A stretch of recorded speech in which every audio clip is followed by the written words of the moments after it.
وفاقی وزیر داخلہ محسن نقوی کی دورہ کراچی میں اہم ملاقاتیں ہوئی ہیں۔ گورنر سندھ خالد مقبول صدیقی، مفتی منیب الرحمان اور سرورت اعجاز قادری سے ملاقاتوں میں ملکی صورتحال اور امن و امان پر تبادلہ خیال کیا گیا۔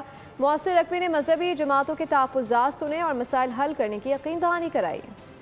وفاقی وزیر داخلہ محسن نقوی کا دورہ کراچی اہم ملاقاتیں۔ وزیر داخلہ سیاسی اور مذہبی رہنماؤں سمیت دیگر شخصیات سے ملے۔ ملک کی موجودہ صورتحال اور امن و امان سے متعلق بھنور سے نکالنا ہے۔ اس ٹائم جس سٹیج پہ ہمارا ملک کھڑا ہوا ہے اس کے لیے ایک ہی چیز بڑی ضروری ہے، وہ یہ ہے کہ ہم سارے مل کے اس بھنور میں سے نکلیں۔ پرائم منسٹر صاحب اور فیلڈ مارشل دونوں اس ان تک محنت سے لگے ہوئے ہیں اور آپ نے دیکھ لیا کس کس فرنٹ میں کس طریقے سے کامیابی ہو رہی ہے۔ خالد مقبول صدیقی بولے، شہر قائد ملک کا اہم ترین شہر ہے، اس کے مسائل حل کرنا ضروری ہے۔ پاکستان جس مرحلے میں اور جس طرح سے پاکستان کی پرواز شروع ہوئی ہے، جس شہر کی نمائندگی اس کے پاس ہے اور جس قوم کی نمائندگی اس کے پاس ہے، ہم اور پاکستان لازم و ملزوم۔ اس موقع پر گورنر سندھ نے کہا پاکستان کو دہشت گردی کے چیلنجز کا سامنا ہے۔ وزیر داخلہ سیاسی اور مذہبی رہنماؤں سے مسلسل رابطے میں ہیں۔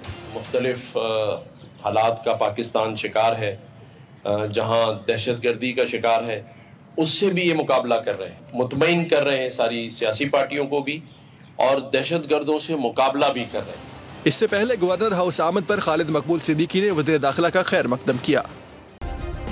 سبسکرائب کریں اور بیل دبائیں تاکہ کوئی خبر رہ نہ جائے۔